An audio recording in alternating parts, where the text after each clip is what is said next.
Strategy number 2, stay consistency to see long enough results. అంటే మీరు సీరియస్గా మార్కెటింగ్ స్టార్ట్ చేసిన తర్వాత ఒక ఫేజ్ వస్తుంది, లైక్ అక్కడ మార్కెటింగ్ పూర్తిగా ఫెయిల్ అయినట్లు అనిపిస్తుంది. Okay, so no leads, no sales, అసలు ఒక్క అడుగు కూడా ముందుకు పడట్లేదని అనిపిస్తూ ఉంటుంది. So that's where most of the 99% or 90% of people అక్కడే క్విట్ అవుతూ ఉంటారు. సో అందుకని we should not quit. Okay, so కానీ నిజానికి గేమ్ అనేది అక్కడే స్టార్ట్ అవుతుంది. సో మీరు ఎక్కువ నెంబర్ ఆఫ్ పీపుల్కి అనిపించలేదు, ఎక్కువ నెంబర్ ఆఫ్కి జనాలకి రీచ్ అవ్వలేదు కాబట్టి స్టాటిస్టికల్గా చూసుకుంటే మీపై వాళ్ళకి ఆ ఫెమిలియారిటీ లేదు.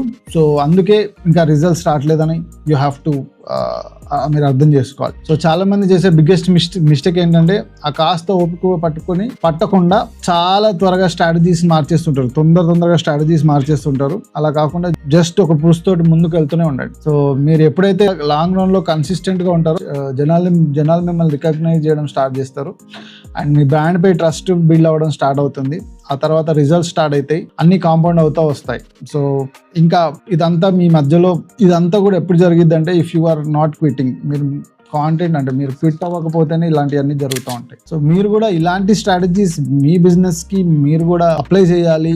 ఓకే, ఇంకా ఎలా గ్రో చేసుకోవాలి మీ బిజినెస్, ఇలాంటివి ఏమన్నా మీకు క్వశ్చన్స్ ఉంటే కింద ఫ్రీగా స్ట్రాటజిక్ కాల్ ఉంటుంది, అది షెడ్యూల్ చేసుకోవచ్చు. అండ్ ఇలాంటి మంచి మార్కెటింగ్ కాంటెంట్ కోసం, బిజినెస్ గ్రోత్ కాంటెంట్ కోసం you can follow our page, subscribe చేసుకోవచ్చు. Thank you. నెక్స్ట్ వీడియోలో కలుద్దాం.